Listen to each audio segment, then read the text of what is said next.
Ya kan contohnya. Aku gak usah latihan, aku sih lagu ya. Wus gua. Ya. Teorinya begitu, Pak. Cuman volunteer tuh biasanya mereka juga sibuk kerja loh, Pak. Itu bukan dunia mereka sehari-hari melayani. Berarti gitu. Dia nggak Bukan main profesional, musik. Pak. Dia mau seenaknya. Dengan banyaknya orang itu, kalau tidak tekun terhadap apa yang sudah dia percayakan, dia bisa mencelakai banyak orang. Teater ini kan macam-macam ya. Ada yang monolog, ada yang rame-rame gitu ya. Ini karena dari dosen Inggris gitu, Anda penampilan mereka itu dalam bahasa Inggris juga? Iya. Oh, Semua. menarik sekali ya. Satu-satunya tuh Pak, di Surabaya. Gimana kalau ikut kayak begini-begini kegiatan ini sebagai satu alibi gitu ya, kalau prestasi di akademisnya jelek gitu? Iya, mereka mundur sendiri kok Pak. Selamat datang di podcast Gideon Yustianto. Silakan masuk. Ngambil anak pelayanan musik WL, lebih baik volunteer, artinya sukarela, atau ambil yang profesional, digaji dengan nilai-nilai tertentu. Nah, ini selalu jadi pertentangan ya, karena pasti ada plus minusnya. Saya hadirkan kali ini, saya ngobrol dengan Bapak Aris Sudibyo, SD BCM Min, Direktur Pusat Pengembangan Musik Gereja PPMG dari PCU. Ya. Petra Christian University ya Pak. Ya. Ini bidang Anda banget nih. Gimana Pak? Ini kalau pelayanan di gereja gitu ya, mending ambil yang volunteer, artinya ya sukarela, artinya gereja nggak harus memberikan budget tertentu, pengeluaran tertentu untuk kos ini gitu. Di satu sisi biasanya yang volunteer ini mainnya seadanya, sebisanya, sakwelase. Tapi kalau yang profesional, wah mainnya hebat. Tapi katanya cenderung kayak nggak ada hati ya. Atmosfernya itu bukan atmosfer melayani, tapi kerjorek gitu. Ya. Gimana nih Pak? Kita tinjau dulu dari sisi istilah profesional dan pelayanan volunteer, gitu ya.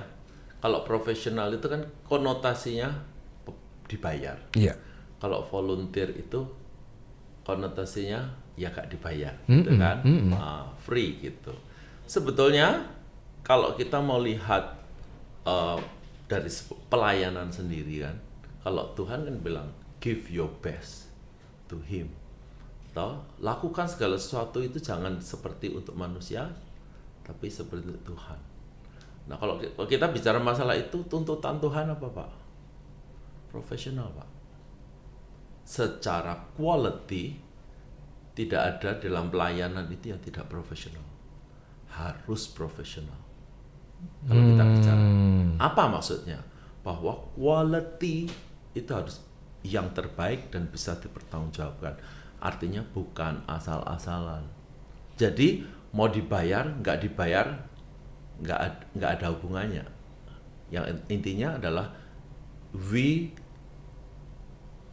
melayani di gereja, ya serving in the church harus professionally as a servant.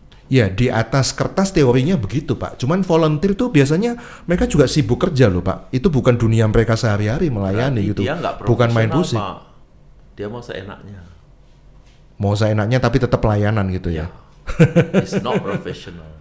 Sedangkan if we want to give the best to God, it have to be professional. Itu tuntutannya. Ya. Yang dimaksud profesional artinya ya sebelum tampil latihan ya Pak ya? Nggak hanya sebelum tampil. Tapi? Every day harus latihan gitu. Artinya kita harus menuntut my standard is very high. Gitu. Ini khususnya dalam bidang musik yang Anda tangani ya? Iyalah. Setiap hari ya? Iyalah, iya. Gitu. Oke. Kalau nggak musik itu kalau nggak dilatih tiap hari kan nggak mungkin skillful. Musik itu kan skill Pak. Iya kan? Skill itu nggak bisa cuman saya baca lalu saya bisa skillful. Nggak bisa dong. Skill itu harus dilatih, yang namanya skill. Saya bikin meja, seorang skillful craftsmanship, saya harus melatih terus. Mungkin 5 tahun, 10 tahun pertama ya meja saya harganya murah karena elek. Tapi saya latih terus. Kalau nggak saya latih terus, nggak akan jadi bagus Pak. Bener nggak? Jadi nggak bisa ya Pak ya, kalau saya ini seorang pebisnis, saya ini punya kerjaan yang lain, cuan saya itu bukan di musik gitu ya. Tapi saya kepingin, katanya temen, saya udah dapat yang luar biasa gift dari Tuhan sebagai tanda balas budi pada Tuhan ya pelayanan gitu. Ya ini waktu-waktu di mana di luar jam kerja saya, di mana saya bisa free, saya persembahkan untuk melayani. Tapi kalau kamu tuntut saya untuk latihan, aduh saya ini mikirnya cuan Pak tiap hari Pak. Itu namanya nggak memberi the best Pak, memberi sisa. Wih, memberi sisa untuk Tuhan ini ya, Ya masa toh? ketemunya ya. Di sisa-sisa waktu saya give to God. Nggak bisa gitu ya Pak ya? Nggak bisa dong. Artinya kita nggak mempersembahkan yang terbaik kan. Jadi maksudnya jangan pelayanan kalau kayak gitu. Iya, kalau nggak mau menuntut diri untuk memberi yang terbaik, tidak mau mendisiplin diri untuk giving the best, jangan pelayanan.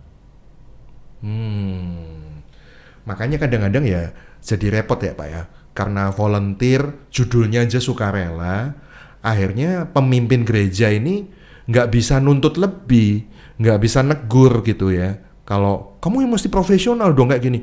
Lah, kamu nuntut apa? Apalagi repotnya kalau di dunia mimbar itu dicampur sama yang profesional. Ya itu kan dibayar gitu ya. Ya kamu wajar nuntut ini begini begitu, menuntut profesional ya mereka makannya dari situ.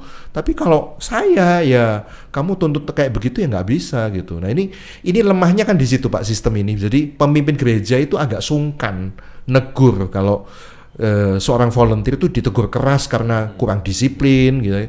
Nggak latihan seperti halnya yang tadi Bapak tuntut. Mestinya kalau mau give the best buat Tuhan ya harus punya skill gitu, harus latihan gitu.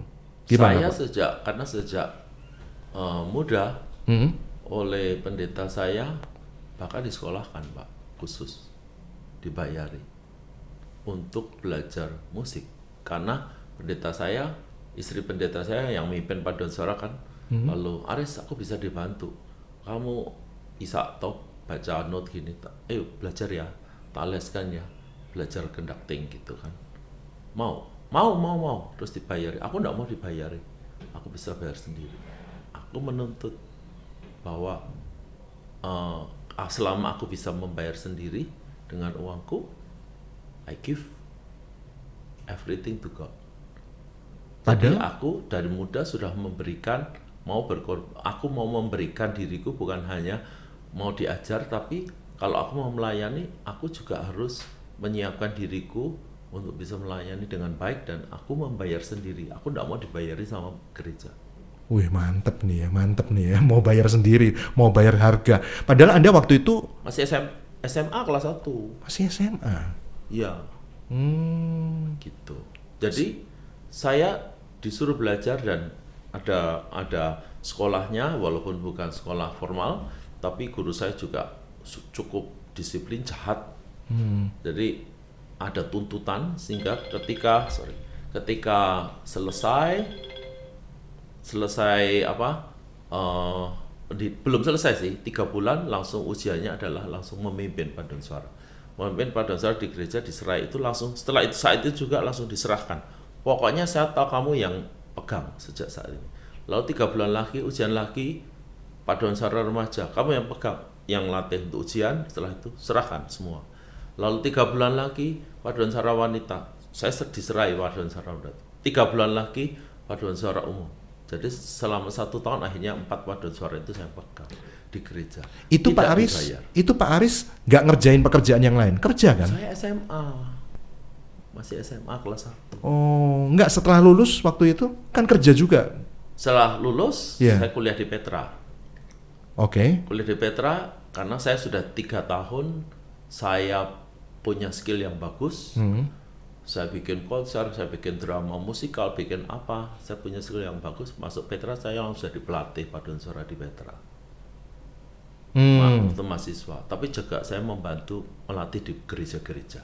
Oke, melatih paduan suara ya. Ya, pada zaman itu nggak ada yang dibayar Pak, melatih di gereja ya gratisan Pak. Gratisan. Tapi luar biasa full heart ya.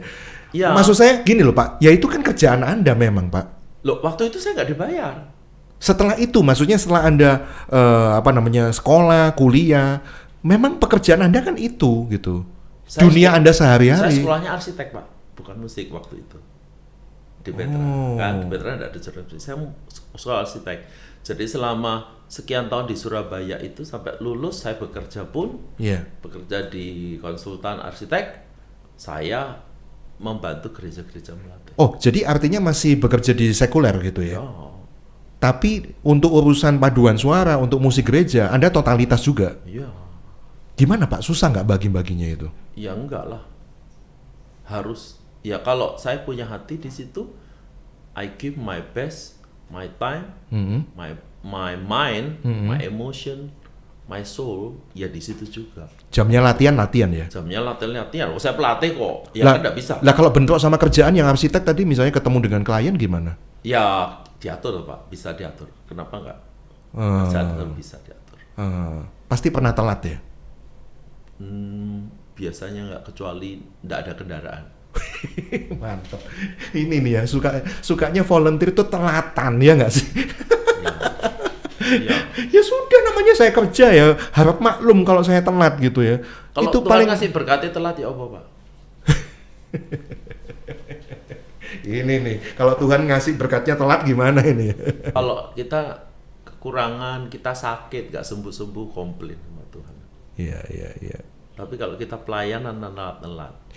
Jadi solusinya gimana Pak ini? Meskipun saya ini volunteer, bahkan tadi seperti Pak Aris, saya nggak mau duitnya gereja, saya bayar sendiri gitu ya. Tapi hati saya tetap hati seperti seorang profesional yang nggak dibayar pun. Karena saya menuntut diri, I want to give my best. Gitu. Lagi-lagi itu seperti untuk Tuhan, bukan untuk manusia ya. It's an attitude. Attitude. Ya. Oke. Servant attitude. Servantnya bukan servantnya manusia loh. Iya. Servantnya Tuhan loh. Iya, memang. You serve the King of King. How you not have such attitude? Nih denger nih ya, attitude dari seorang pelayan Tuhan tuh harusnya seperti itu gitu ya, sebagai Dibayar pelayan. nggak dibayar, it doesn't matter. Kalau misalnya saya di hire sekarang, saya di hire sebagai profesional, ya saya bertanggung jawab secara profesional melakukan tugas saya. Tetapi saya melakukan tugas saya bukan sekedar melakukan pokoknya beres urusanku gitu. Beres sesuai bayaranku. I will give more than that kan. Gitu. Attitude-nya kan tetap di situ. Gitu. Saya tidak harus dikejar-kejar sama pimpinan gerejaku, ketua majelisku, gembalaku untuk melakukan ini. Saya harus menuntut, saya berinisiatif, I do the best. I make like nobody better than me. Ya. Nilai-nilai attitude seperti itu yang Anda bawa ketika Anda menjadi pelatih di PCU Choir ya. Ya. Weh, kalau Anda dengar PCU Choir ya, itu udah terkenal gitu bahwa Petra ya, yang dulu kita kenal dengan UKP, sekarang kita sebut dengan PCU, Petra Christian University, itu paduan suaranya udah terkenal. Saya kemana-mana gitu tahu gitu ya. Saya pelayan kemana mereka pada tahu gitu. Gimana Anda membangun ini Pak? Dengan semangat profesional yang Anda tadi terapkan pada hal pribadi Anda sehari-hari ke sebuah institusi ini. Ini udah menjadi institusi loh Pak ini ya. Betul. Ya kan? Intinya kita bukan hanya mengajar, tapi kita menjadi panutan. Ya, ketika kita mendidik mahasiswa, kita bukan hanya memberikan sesuatu ilmu atau skill, tetapi kita harus jadi panutan. Attitude kita dilihat oleh mahasiswa. How professional we are as a lecturer, trainer, itu dilihat oleh mereka. Gitu. Bagaimana kita tidak keras seperti militer, kita harus ada punya hati gembala juga, melihat kondisi dia, apa struggle-nya, tetapi ketika kita mempersiapkan sebuah pementasan, sebuah acara, kita tunjukkan bahwa we have to do the best. Ketika COVID itu berakhir, Petra paduan suaranya hancur-hancuran wis. Maksudnya apa ini hancur-hancuran dalam hal apa? Parah sekali kondisinya kan. Mau cari penyanyi aja susahnya minta ampun, semua mager kan setelah COVID itu. Itu membangunnya luar biasa susah. Tetapi tetap kita berusaha sekali memberikan semangat kepada mereka.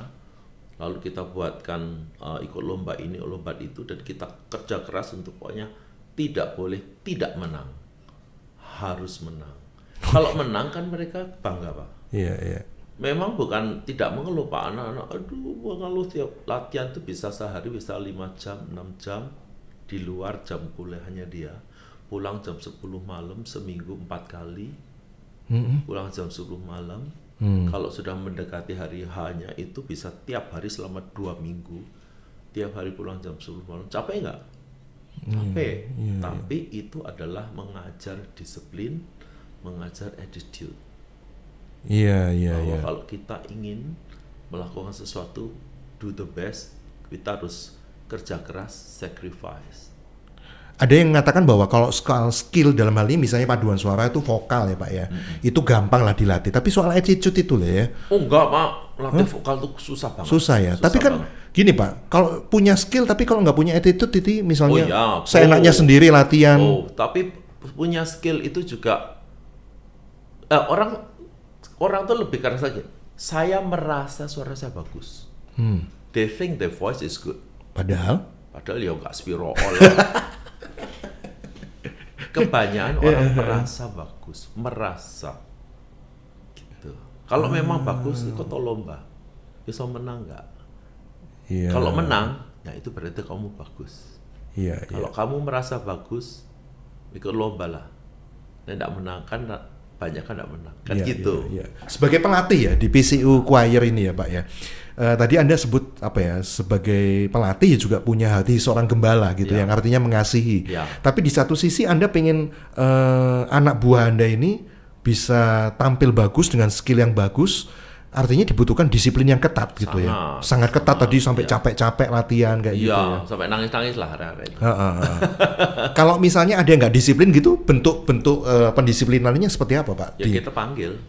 Terus? Kita tanya masalahnya, ada masalah apa? Gitu. Apakah kita bisa bantu?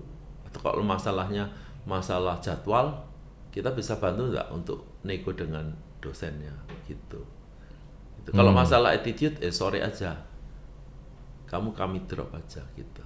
Maksudnya apa? Ya nggak ikut lagi dalam. Di grounded? Iya. Tak ganti orang. Diganti orang.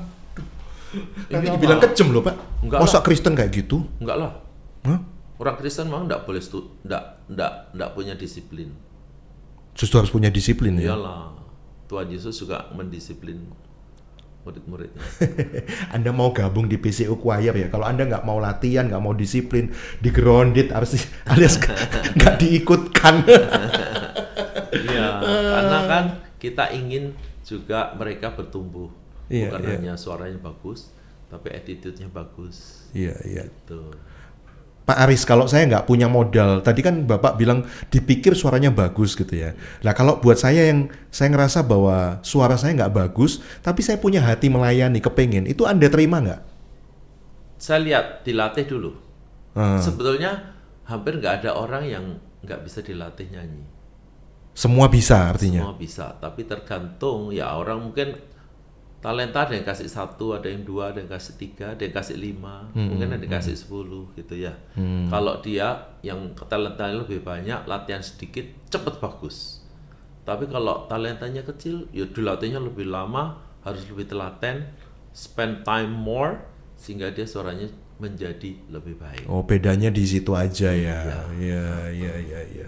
Tapi juga banyak sebetulnya kalau kita tanya ke musisi-musisi hebat, tanya sebetulnya bakat sama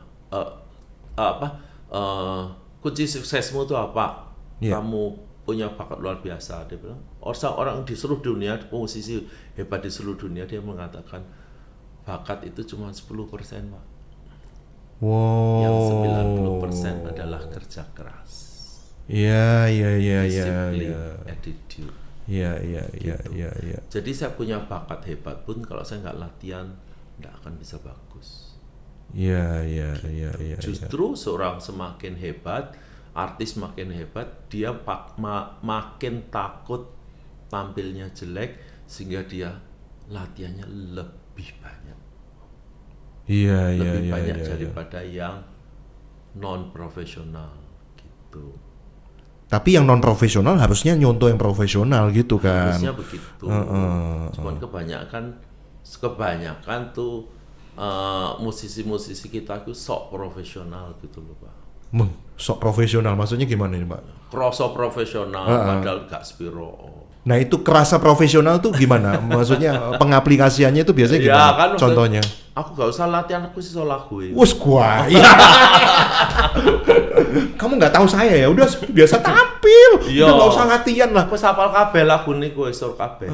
Gitu biasa. Biasanya anak gereja gitu main kaset. Iya. Aransemen.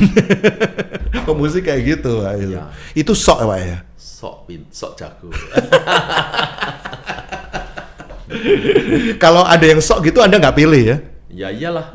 Itu artinya kan dia kan kita bekerja secara tim ya Pak, Iya. bukan sendirian ya. Iya. Gitu. Oke. Kalau saya sendirian, ya whatever, pokoknya terima mateng kan. Gitu. Elek ya wis esuk ra tak tampil no maneh gitu. Tapi kalau tim itu kan ada kerjasama. Saya harus balance dengan teman-teman. Ya toh ada connection, heart connection supaya masuknya bareng walaupun tidak saling lihat.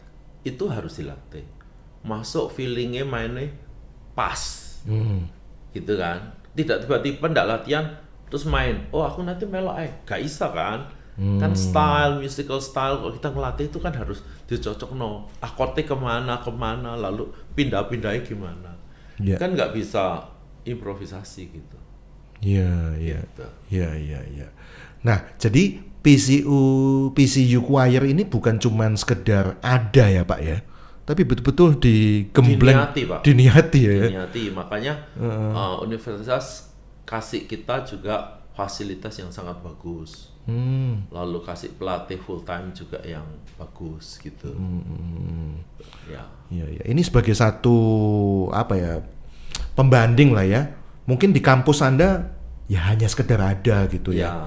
Gitu kan. Tapi di PCU ini, Petra Christian University, bukan cuma sekedar ada loh, tapi totalitas Pak ya. Ya. Dan kampus support ya, dari institusi ini support. Betul. Ya. Kita punya 3 full timer, ada 3 part timer. Iya. Untuk choir. Iya. Lalu ada kantornya yang cukup baik, kasih fasilitas yang baik. Kita punya orkestra yang baik. Universitas yang punya orkestra di Surabaya mungkin Petra saja kali ya. Iya. Lalu kita dikasih fasilitas auditorium yang sangat baik. Iya. Ya. Meskipun paduan suara ini kan choir nih tim ya Pak, tapi kan Anda menyeleksinya kan satu persatu ya, one by one gitu ya. Harus. Iya kan? Harus. Itu yang lebih Anda lihat apa pertama kali kalau ngelihat anak gitu, Pak saya mau daftar gitu. Kita punya level maksudnya pembinaannya kita kan nggak cuman sekali, tapi jangka panjang gitu.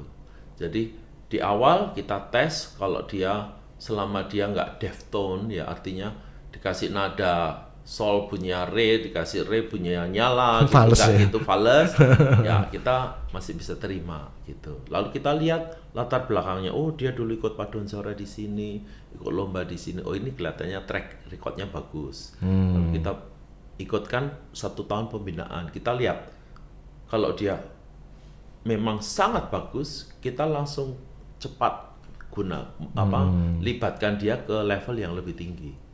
Kalau suaranya masih belum ya, kita kasih les vokal Pak. Free vocal lesson untuk setiap anggota paduan suara. Gitu. Coba saya ini masih mahasiswa PCU ya, saya daftar gitu ya. Kesannya ini kayaknya berpeluang sekali gitu ya, semua bisa diterima gitu ya. Kita kasih free voice lesson. Kita ada 4 guru, 5 yang ngajar untuk vokal. Jadi untuk anggota paduan suara boleh ambil vokal les, mau milih yang dari 4 guru ini yang mana, 5 guru. Menyelesaikan waktunya gitu. Iya. For free. Okay. Kalau les di luar kan 1 jutaan. Wih, luar biasa. Lebih. Pak Aris, tapi gimana kalau itu dibuat pelarian mahasiswa Anda?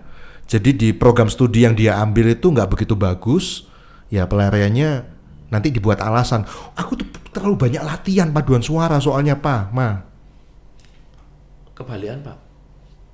Gimana nih? Di paduan suara itu anak-anak bilang kuliahnya di jurusan paduan suara, UKM-nya di arsitek, gitu. UKM-nya di sastra. Itu artinya apa itu, Pak? Artinya mereka memang total di situ. Di situ di mana? Di paduan suara. Nah, makanya itu jangan menjadi sebuah alibi kalau nggak prestasinya nggak bagus di studi akademis utama yang dia tempuh Selama gitu. ini kenyataannya IP-nya di atas 3 semua. Luar biasa ya. Ya. Bahkan ada banyak yang masuk. Aku loh masuk Petra itu. Aku cuman biar bisa les vokal dan ikut koro. Ya soalnya membanggakan, ya kan. Karena nanti ini udah lulus, membanggakan. karena dia lulusnya pengen jadi guru vokal. Padahal jurusannya Desain grafis. wah, Anda bisa memindah sampai sebegitunya ya. Pak Aris, ini saya punya foto ini dari kegiatan-kegiatan dari PCU Choir gitu ya. Ya. Ini mungkin bisa diceritakan, Pak. Ini foto tentang apa ini? Yang ini, ya. Oh, ini pada waktu kita persiapan untuk mengikuti Singapore International Choral Festival. Oh, ini udah internasional ya. Ya. Persiapannya gimana nih? Persiapannya, wah itu gila-gilaan. Bisa diceritakan. Gila-gilaan. Ya, Ya. kita yang pasti kita audisi dari semua anggota paduan suara kita audisi, kita pilih, lalu kemudian kita tanya komitmennya, gitu. Komitmennya harus 100% gitu. Iya. Ya, lalu kemudian kita latih vokal, latih paduan suara seminggu 3 kali di awal. Seminggu 3 kali. Ya, selama hampir 6 bulan. Tapi ini kelihatannya udah dalam busana tampil, Pak ya. Persiapan nih pada ya, judulnya. jadi itu konser namanya pre-competition concert. Oh, sebelum kompetisi tapi udah tampil di sini gitu Jadi ya. kita istilahnya untuk uji kesiapan kita tampil untuk lomba itu. Jadi kita pamerkan ke publik, ke universitas, ke pimpinan bahwa we are ready to go. This is the quality gitu. Ini luar biasa ya. Gladi bersih itu biasanya ditampilkan ya tertutup untuk umum gitu Sekarang ya. sudah jadi mode, Pak. Jadi semua paduan suara yang mau ikut lomba itu biasanya mereka rame-rame bikin pre-competition concert, biasanya gitu. Dan sudah itu menjadi model. Dan itu ditampilkan ya untuk publik ya. Iya. Oke, Iya. oke. Biasanya mereka mengundang orang tuanya, Iya. mengundang teman-temannya dan sebagainya. Gitu. Sekalian itu juga kesempatan waktu itu kita cari dana gitu, karena kita juga perlu dana untuk pergi ke Singapura. Jadi anak-anak mahasiswa ini juga mereka mencari sponsor, cari donatur. Lewat apa ini, Pak? Wah, segala macam lah. Ada sponsor produk, ada yang kenalan-kenalan, kasih sumbangan. Gitu. Oke. Konsernya ditiketin nggak? Ditiketin. Ditiketin. Luar biasa loh, ini latihan ya, ditiketin. Iya. Berarti sudah memang betul-betul simulasinya persis sama nantinya bakal seperti itu di kompetisi gitu ya. Betul. Oke, sampai akhirnya di Singapura Anda memenangkan sebagai juara apa ini? Kita ikut ke Prestasi. 3 kategori. Folklore, Iya. mixed choir, sama equal. Equal tuh suara sejenis. Iya. Dan kita dapat 2 dapat champion, 1 dapat runner up. Oke, membanggakan sekali ini. Ini dalam busana-busana daerah juga ya, Pak? Ya, Saya itu lihat karena ya. kita tampilnya folklore. Apa itu? Lagu daerah. Oh, lagu daerah. Bisa folklore Indonesia, bisa luar negeri. Iya. Jadi ada sedikit koreografinya gitu. Iya, supaya tampilnya cantik gitu, sesuai dengan yang kita bawakan. Oke. Ini pialanya sampai diangkat, membanggakan sekali ini ya. dapat kejuaraan internasional gitu betul. ya. Oke.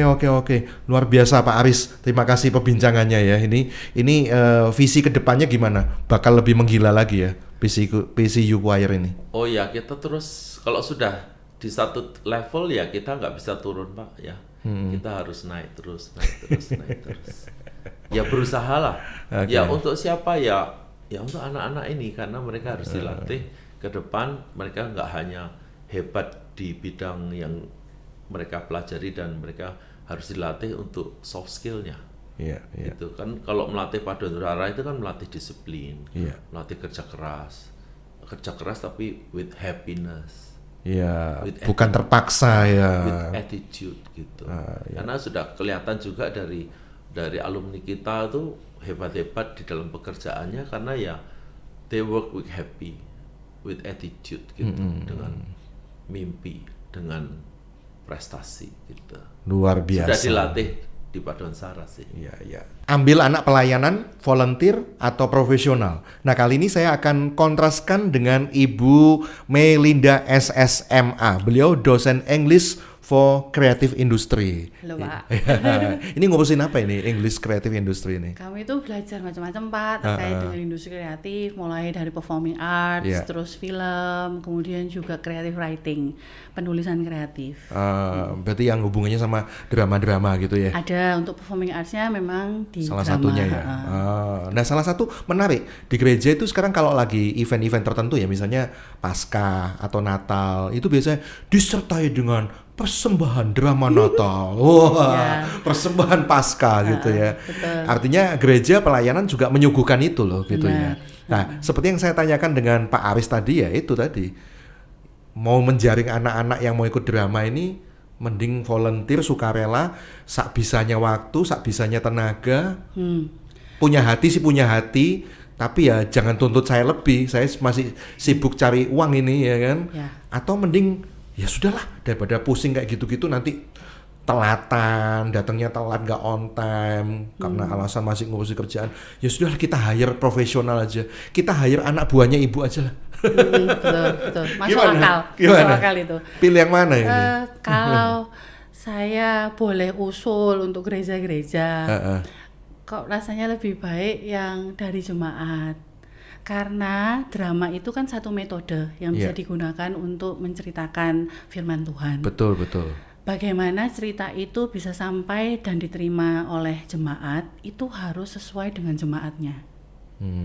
Jadi misal nih, saya pernah ke gereja, saya tuh paling wegah sebetulnya kalau lihat drama di gereja.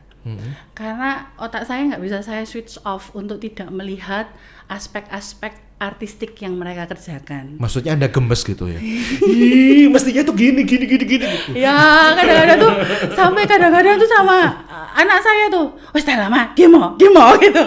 Jadi ngerasa kayak enggak, ini bisa lebih baik, ini bisa lebih baik, ini bisa lebih benar kayak gitu. Nah, ini menjadi catatan. Berarti Anda melihat bahwa selama ini tidak lebih baik daripada yang profesional gitu. Menurut saya acap kali demikian. Penyebabnya apa itu? Saya Lagi-lagi tidak tahu uang nggak dibayar prosesnya. soalnya.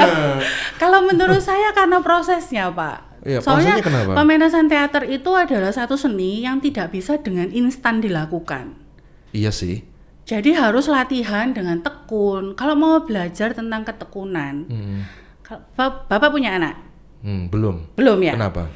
Gini Pak, salah satu cara untuk mengajarkan ketekunan itu adalah mengikutkan anak-anak itu ke dalam kelompok teater. Oh gitu? Ya. Apa hubungannya ketekunan sama teater ini? Karena tidak ada pementasan bagus yang bisa dilakukan tanpa latihan. Kenapa demikian? Teater itu multidisiplin. Ada lightingnya, ada settingnya, ada propnya, kemudian ada acting, ada sutradaranya yang mengarahkan, ada stage manajernya yang ngurus semuanya, ada yang kostum, ada banyak. Nah, dengan banyaknya orang itu, kalau tidak tekun terhadap apa yang sudah dia percayakan, dia bisa mencelakai banyak orang. Jadi dia akan belajar untuk tekun mengerjakan apa yang sudah jadi tanggung jawabnya, demi bukan hanya untuk dirinya. Wait, mencelakai apa ya? Jadi Kok saya gini, mencelakai? Contohnya ya Pak, contoh gampang, setting, Iya, pindah setting, itu biasanya dilakukan dalam gelap, blackout. iya. Beda 2 cm aja, itu bisa bikin orang jatuh loh Pak.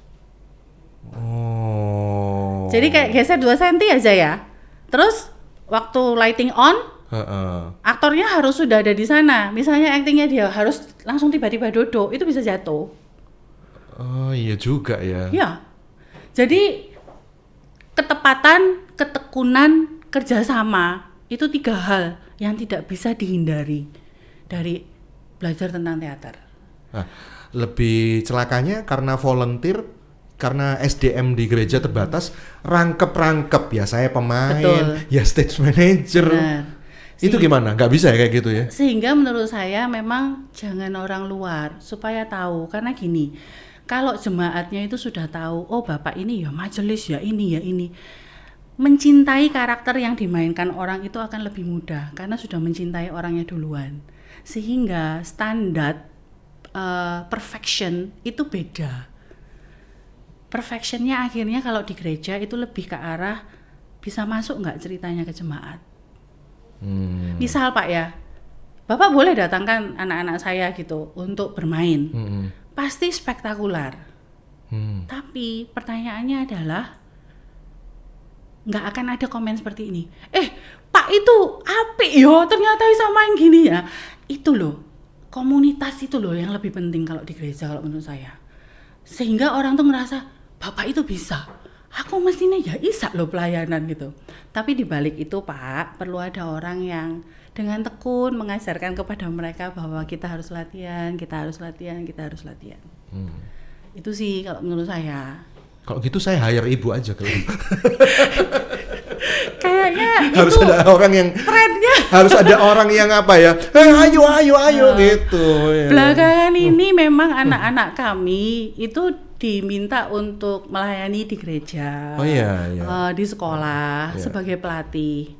Karena akhirnya mereka membawa budaya yang mereka bentuk di Petra Theater ke dalam komunitas-komunitas itu, gitu. Jadi ya, Iya. demikian, agak beda. Iya. Ini menarik sekali ya. Anda dosen English for Creative Industry, ternyata ngurusin yang begitu-begituan. Ternyata jurusan Inggris itu juga asik gitu ya ternyata ya. Iya, itu awalnya Berarti- dari gini Pak. Kan sastra itu belajar drama. Iya, Kadangkala itu kan ada orang yang visual kan Pak. Iya. Kalau baca itu enggak cukup. betul.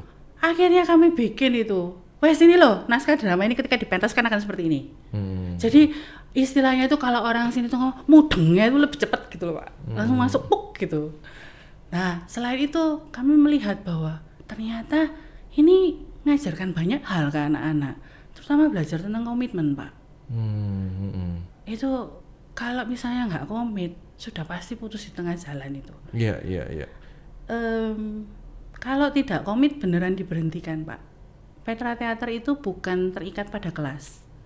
Kami Tapi terikat pada proyek dan kecintaan pada apa yang kami lakukan. Bleset toh wes, coba bleset, pasti kick out. Gitu. Karena apa? Kalau untuk melakukan sesuatu yang kamu sungguh-sungguh cintai, kamu tidak bisa komitmen. Nah, mau hidup kayak apa? Jadi orang yang komitmen mestinya nggak asal-asalan gitu ya maksudnya Ya, berarti betul. ya. Kalau orang sudah Totalitas komit ya. Pak, saya enggak perlu ngomel. Mereka akan datang tepat waktu. Kalaupun mereka nggak datang tepat waktu, kami ajak omong, kamu itu loh, nggak ada itu kabeh nunggu loh.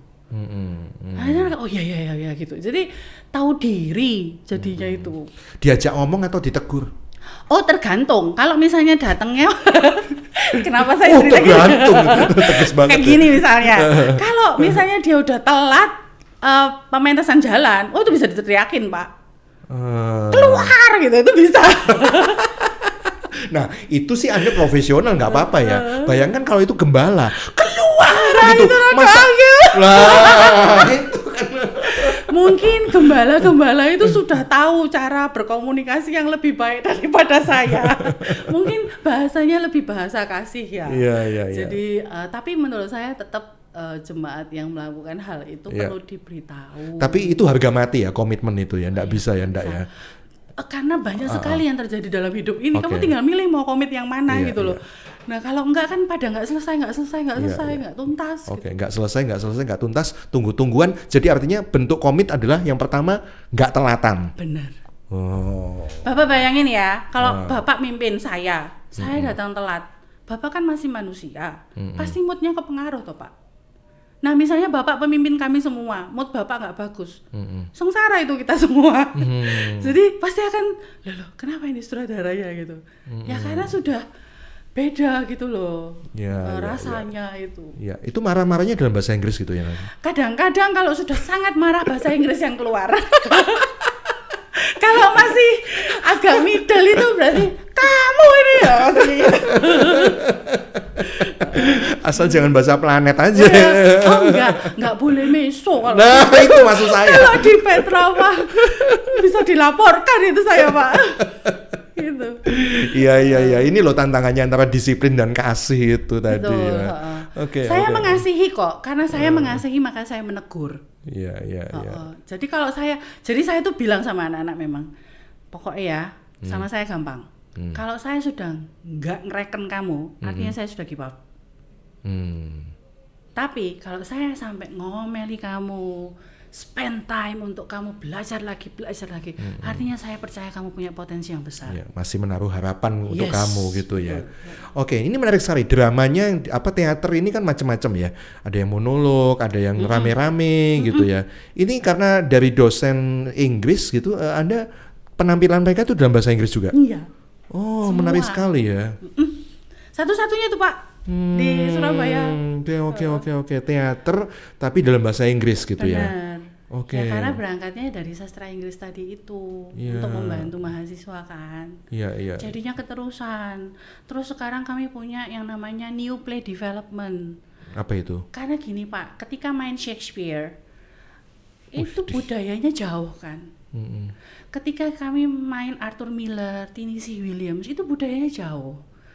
Sementara seni yang berkata-kata dengan keras dan mengena di hati itu adalah yang bisa menyajikan sesuatu yang dekat dengan penonton.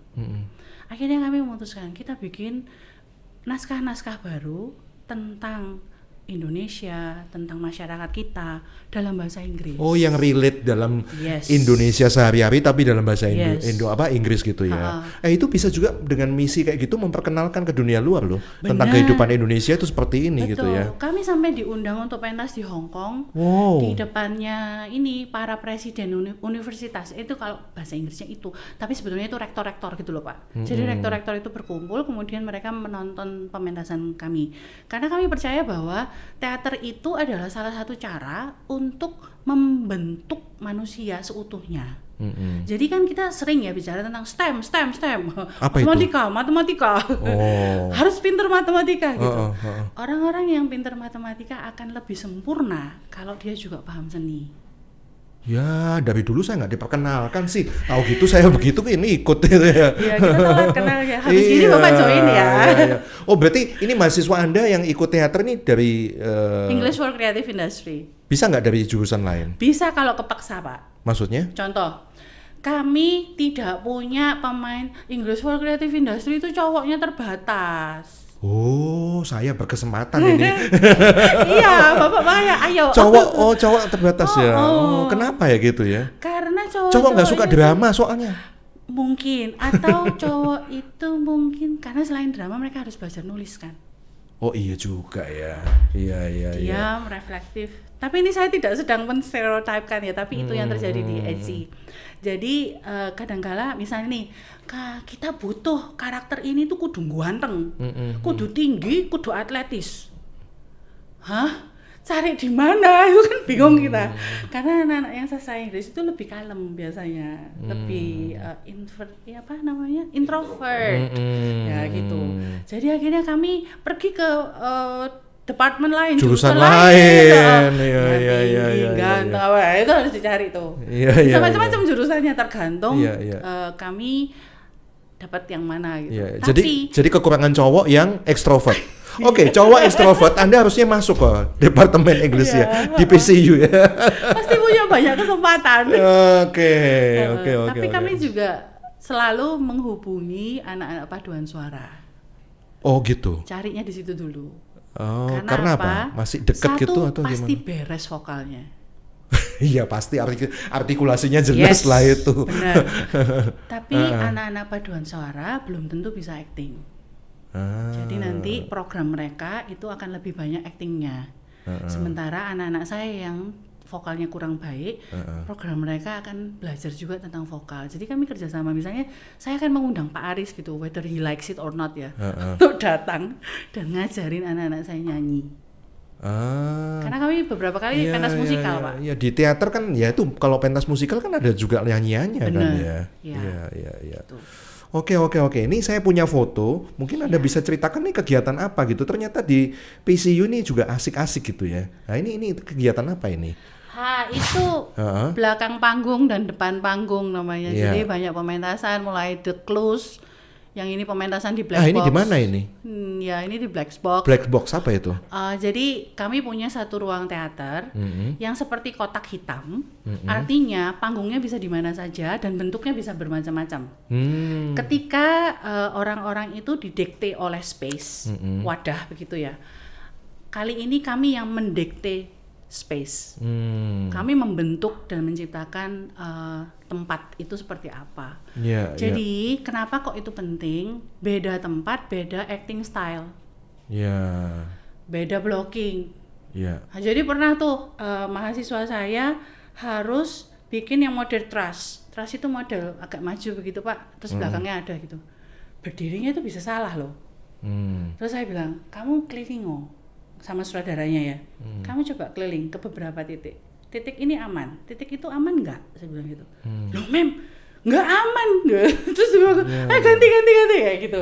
Nah, saya suka melakukan itu karena apa? Karena mahasiswa akhirnya diberi kesempatan untuk eksplorasi, eksperimen, riset. Bagaimana caranya ini terjadi dengan bentuk yang begini gitu. Bahkan kami pernah bikin Pak, di sini panggung, tengah-tengahnya catwalk. Terus otomatis ini karena udah kebiasaan proscenium ya, mainnya itu semua diplotting di kiri kanan. Terus saya bilang, lah tengahmu itu mau bawa apa no? Terus itu buat jalan Mem, ya nggak bisa. Harus ada sesuatu. Use it gitu.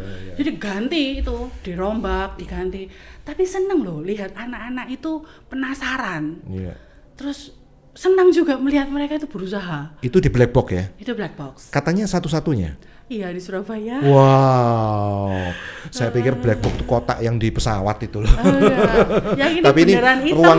ruang sebuah eksperimen untuk mengeksplor semua talenta-talenta mereka di situ ya. Saya undang Bapak kapan main ke Petra Theater ke Black Box. Kira-kira saya cocok sebagai apa ini? Bapak Tokoh bisa apa? bikin podcastnya di sana Pak. Oh, podcast di situ. Podcast kan bukan teater. Loh, tapi kalau podcast ditonton oleh banyak orang jadi pementasan. I see. Bu, saya buta nih ya tentang teater, tentang segala sesuatu tentang drama. Tapi saya kepengen gitu punya hati ya. Ini kebanyakan juga di gereja kan gitu ya. Saya nggak pinter ini, tapi saya pengen gitu. Dengan harapan saya dilatih gitu ya. Tapi paling nggak ada benih modal apa gitu yang harus ada pada saya. Modal yang ganteng. paling penting. Nggak cukup ganteng toh. Nggak cukup cantik toh. Modal yang paling penting itu jangan tersinggungan Pak. Oh, dilarang baper. Oke. Karena along the way ya dalam prosesnya. Namanya juga proses. Ibaratnya itu kayak tahu itu kan diperes, diapain itu kan enggak enak. Kalau terlalu cepat tersinggung itu enggak baik, nanti jadi sakit hati dia. Karena pasti sutradara itu tugasnya memberi masukan dan memastikan aktornya terlihat bagus. Jadi saya itu selalu bilang tidak boleh ada aktor yang terlihat jelek di atas panggung. Itu hukum utama sudahan. Tugasnya sutradara memastikan mereka terlihat bagus.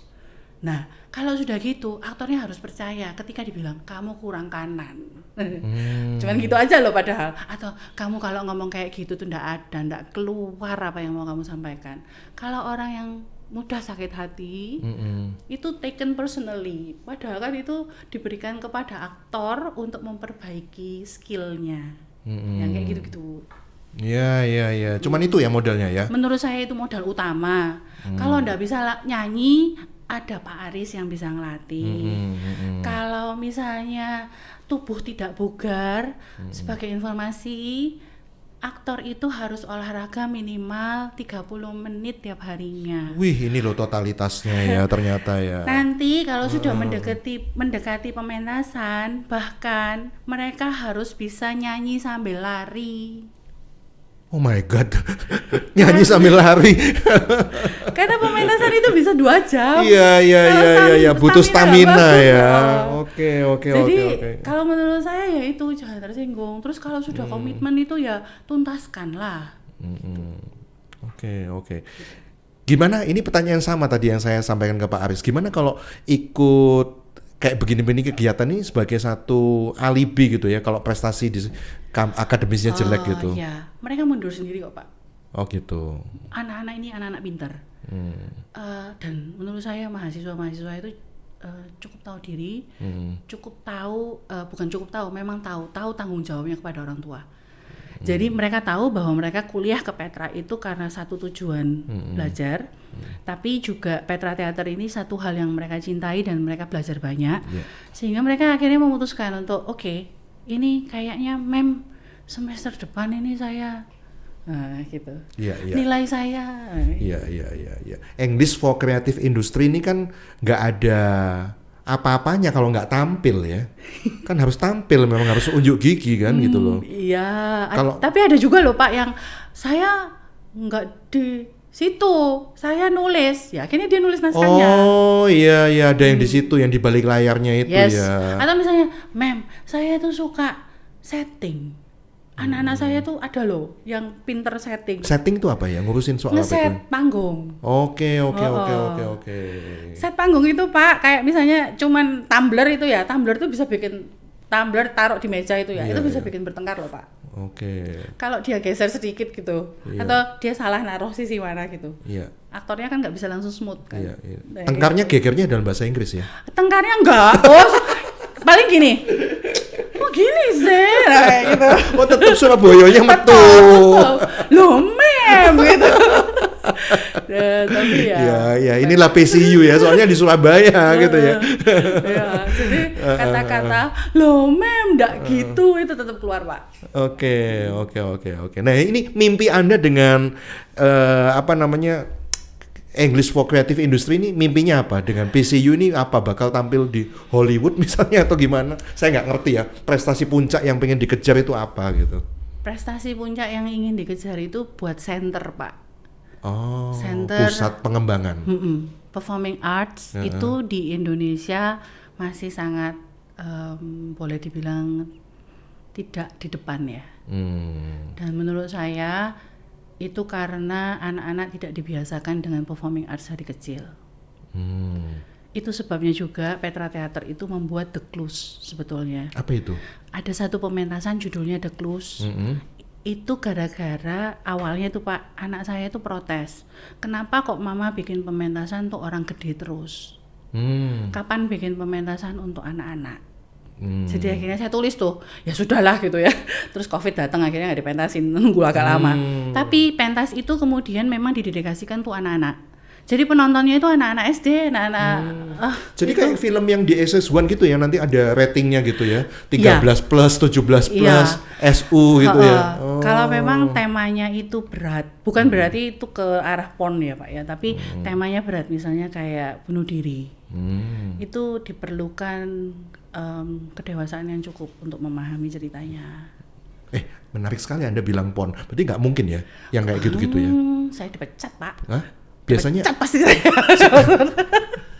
Sudah keluar itu langsung Pak. Setahu saya ya Bu ya, kalau saya nonton film-film gitu ya, yang komersil, yang menang festival apa gitu, biasanya ada adegan kayak gitunya loh. Enggak, kalau di Petra Theater lugas apa adanya gitu ya, mengangkat kehidupan sehari-hari gitu ya. Ini bisa jadi podcast yang lain Pak, bicara tentang bedanya intimacy dengan porn di atas panggung. Beda lagi tuh. Itu ada skillnya lagi Pak. Bahkan ada namanya intimacy director. Jadi dia harus membuat scene itu sesuai dengan arahan, tapi tidak sampai melewati kaidah-kaidah gitu. Dan di satu sisi tetap ya harapan Anda gereja-gereja ini bisa mementaskan sebuah, kalau toh mereka mau performing drama di sebuah event gitu, tampillah yang terbaik gitu. Let me tell you a story. Jadi pada saat lama ini story. Ya kan Bapak ketemu sama dosennya Eci, pasti cerita orangnya. Oke, gimana? Jadi pada saat Kamis Putih itu di gereja saya, udah banyak itu poster-poster begitu ya.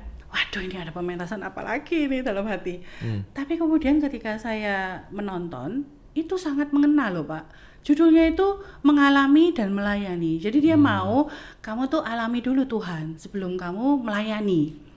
Dan cara bicaranya, ngobrolnya itu nggak perlu yang style drama deklamasi, tapi itu bisa mengena dan penonton itu bisa engage sekali. Kemudian digabung dengan filmnya gitu. Jadi wah, ini udah perkembangan yang baik ya. Karena perkembangan arah sekarang memang multimedia itu gabung dengan panggung. Iya. Dan menurut saya bahkan sampai kemarin pun kami bicara tentang hal itu. Dengan di keluarga kami kita sering ngobrol ya. Jadi iya ya, sing kayak gereja itu toh. Ya makanya mah harus ngalami ojo langsung suruh-suruh orang pelayanan kayak gitu. Jadi anak saya itu bisa ngomong kayak gitu. Artinya apa? Pementasan teater di gereja ketika dilakukan dengan benar dan sesuai dengan style yang diharapkan oleh jemaatnya, itu bisa lama nempelnya. Jadi sangat besar potensinya, Pak. Maksudnya mengalami dulu ini gimana? Mengalami Jadi Tuhan. Jadi temanya mengalami Tuhan misalnya sebelum melayani. Dia gitu. menjalankan peran sakit hati, harus sakit hati duluan gitu. Bukan. Jadi ceritanya itu papa mamanya itu majelis. Kepengen anaknya pelayanan. Tapi di rumah itu mamanya sering ngomel. Kemudian papanya juga agak-agak cuek-cuek gitu. Akhirnya anak ini bertanya-tanya, kamu suruh aku mengasihi orang dengan mengasihi Tuhan, mengasihi orang, gereja dengan pelayanan dan lain sebagainya. Aku lo enggak merasakan kasih kok di rumah. Dengan lihat aplikasi itu, Pak, saya yakin itu satu gereja banyak yang ketampar ya dengan message itu ya, message yang begitu kuat ya. Kayak misalnya gini, Pak, mau ke gereja pagi-pagi, pernah nggak ngamuk-ngamuk? Oh ya sering kadang ya. Tapi habis gitu di gereja nyanyi-nyanyi puji Tuhan. Gitu. Jadi iya juga ya, gimana orang bisa melayani kalau dia tidak mengalami gitu. Nah itu sih. Iya. Potensi besar. Potensi besar ya. Sangat besar. Gereja-gereja ini kalau misalnya mau menampilkan yang terbaik ya silakan undang Ibu Meli. Boleh. Untuk tapi melatih ya Ibu Melinda ya. Kami membuka diri untuk melakukan itu karena itu tadi. Cita-citanya itu adalah kami bikin center. Kalau bisa nggak bisa kalau cuman sendiri. Ini harus bersama-sama. Oke. Sukses selalu buat PCU ya. Anda boleh browsing tentang kegiatan tadi, tentang paduan suara, choir, tentang English for Creative Industry di Instagram @live@PCU ya, @live@PCU ya. Silakan di browsing, Anda bisa lihat kegiatan-kegiatan mereka. Makasih ya, sukses selalu. Terima kasih, Pak. Terima kasih sudah menyimak podcast Gideon Yusdianto. Subscribe di channel Batra Yuda FM.